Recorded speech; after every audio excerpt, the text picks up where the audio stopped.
सब जगह जाती है।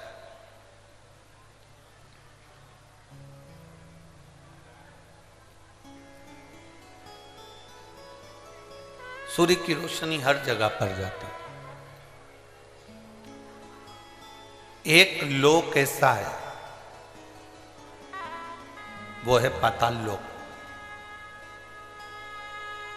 सुतल लोक में भी सूर्य की रोशनी जाती है, तलातल में भी सूर्य की रोशनी जाती है, रसातल में भी सूर्य की रोशनी जाती है, पर केवल एक लोक ऐसा है पाताल लोक जिसमें सूर्य की किरण नहीं जाती, जिसमें सूर्य की रोशनी नहीं जाती। अब जरा ध्यान देना,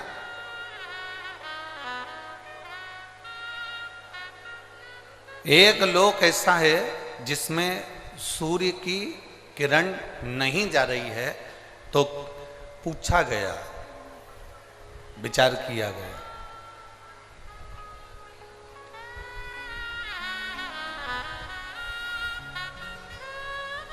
फिर पाताल लोक में प्रकाश कैसे होता होगा, उजाला कैसे होता होगा, पाताल लोक प्रकाशित कैसे होता होगा।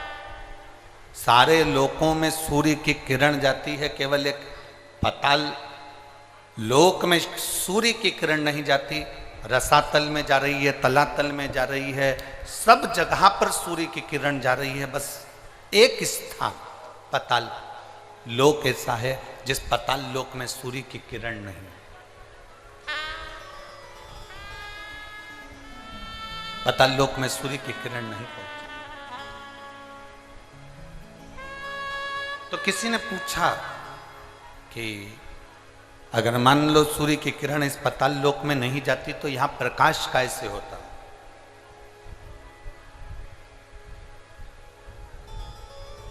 यहां इतना प्रकाश कैसे होता है।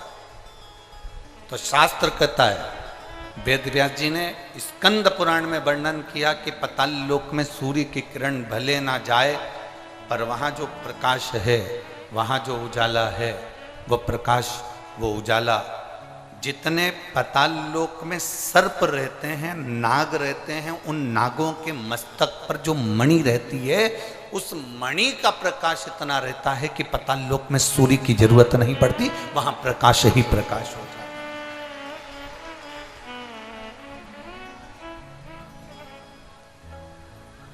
वहां प्रकाश ही प्रकाश हो।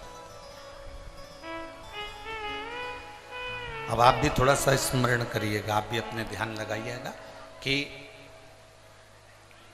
पाताल लोक में भगवान शंकर के वासुकी नाग जो उनके गले में पड़े हुए हैं, पाताल लोक के अगर कोई स्वामी माने गए हैं तो वो वासुकी नाग को माना गया। पाताल लोक का अगर कोई राजा माना गया है तो वो वासुकी नाग को माना गया। पाताल लोक का अगर स्वामी कहा गया है तो वो वासुकी नाग को कहा गया। और वासुकी नाग कहां पर है?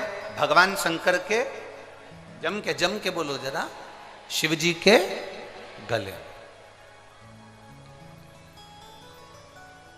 अब जब वासुकी नाग भगवान शंकर के गले में है और शास्त्र कह रहा है कि पाताल लोक में सूर्य की किरण नहीं जाती, पर पाताल लोक में इतना प्रकाश रहता है, तो वो प्रकाश कहां से आता है? तो शिव महापुराण की कथा कहती है, वेदव्यास जी स्कंद पुराण के अंदर कहते हैं कि जितने पाताल लोक में सर्प रहते हैं, उन सर्प के मस्तक पर मणि होती है, उस मणि का प्रकाश इतना रहता है कि पूरे पाताल लोक में प्रकाश ही प्रकाश रहता है। उसी तरह भगवान शंकर ने वासुकी नाग से, गले में वासुकी नाग को जब भगवान शिव अपने गले में धारण करते हैं, तो वासुकी नाग से कहते हैं, सुन वासुकी, जो मेरे ऊपर जल चढ़ाने के लिए आएगा, जो शिवलिंग के ऊपर एक लोटा जल चढ़ाने के लिए आएगा, वासुकी नाग सुन, उसकी जिंदगी में कितना भी अंधेरा हो, पर अगर वो मेरे शिवलिंग पर जल चढ़ाए तो उसकी जिंदगी में प्रकाश होना चाहिए, उसके जीवन में प्रकाश होना चाहिए।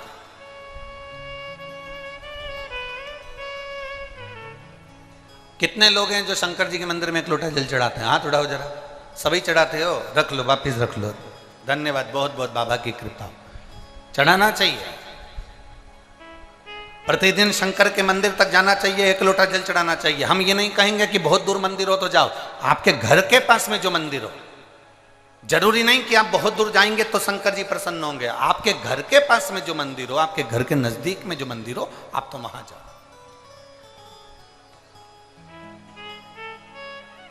और बिना ढोंग, बिना प्रपंच, बिना अंधविश्वास के शिव की आराधना करो।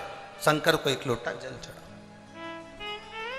बेलपत्र चढ़ाना अंधविश्वास नहीं है, शिव जी पे 1 लोटा जल चढ़ाना ढोंग नहीं है। शिव जी की आराधना करना, शंकर के मंदिर में सेवा करना, यह अंधविश्वास, यह ढोंग प्रपंच नहीं है। शंकर की आराधना करना, शिव को अपना बनाना और अपन शिव के हो जाना, ये एक हमारे भीतर की अविरल भक्ति है, हमारे भीतर का एक विश्वास है।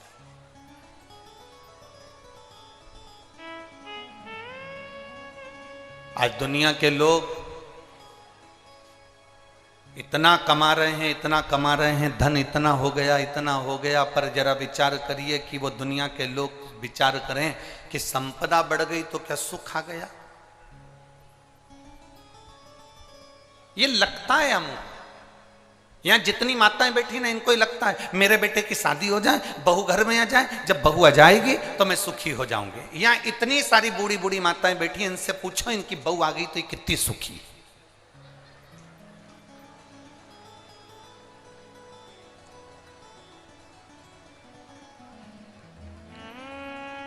कितनी सुखी है जितनी बैठी है, पूछो इनसे। पहले कहती थी बस बेटे की शादी हो जाए, बहू आ जाए, मेरी बहू आएगी फिर तो मुझे गरम गरम रोटी देगी। अब वो गरम गरम रोटी दे रही कि डंडा दे रही, ये वो जाने। अब अपने को तो मालूम भी नहीं, हमारी तो अभी आई भी नहीं।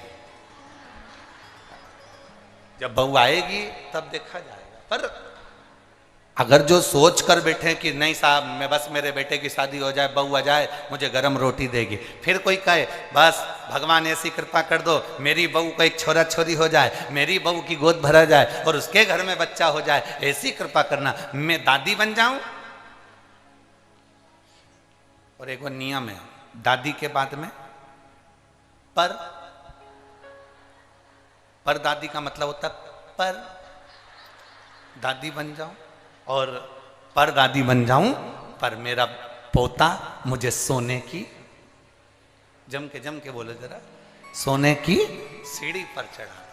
अब विचार करो कितनी आस लगा कर बैठी है, मुंडा में दांत नहीं, शरीर में आंत नहीं, हाथ थर थर कांप रहा, आंखों से दिखाई नहीं दे रिया, कानों से सुनाई नहीं दे रिया, और क्या क्या सोने की सीढ़ी पे चढ़ूंगी, और घर की 4 सीढ़ी चढ़ नहीं पा रही।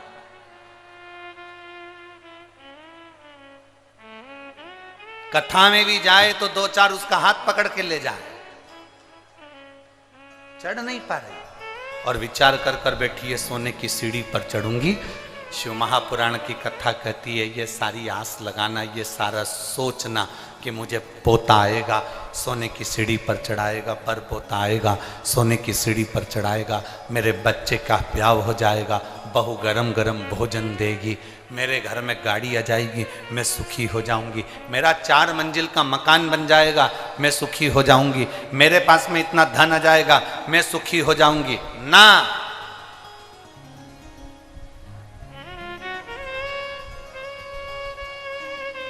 ओ मेरी झारखंड की जीजियों, जमशेदपुर वालियों,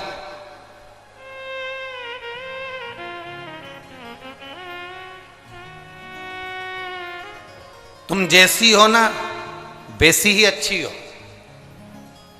और सुनो मेरे जीजाओं, वो जमशेदपुर वालों, तुम जैसे हो ना अच्छे हो, कम से कम 2 रोटी पेट भर कर खा रहे हो और चकाचक नींद लेकर सो रहे हो। तुम्हारे बराबर कोई दुनिया में सुखी नहीं। जो धनपति हैं, जो करोड़पति हैं, जो सत्तापति हैं, जो वैभवपति हैं, जो धन अधिक संख्या में रखते हैं, जो पैसा धेला, थोड़ा प्रेशर बढ़ाओ सब दूर का, थोड़ा धन सत्ता जो अपने पास में रखते हैं, वैभव अपने पास रखते हैं, बहुत सारा धन कमा कर बैठ जाएं, संपदा कमा कर बैठ जाएं, वैभव कमा कर बैठ जाएं और सोचें कि हमारे पास में बहुत सारा धन आ गया, हम सुखी हो गए। मेरी जीजियों, 2 रोटी भी खाना पड़ता है तो पहले इंजेक्शन लेना पड़ता है।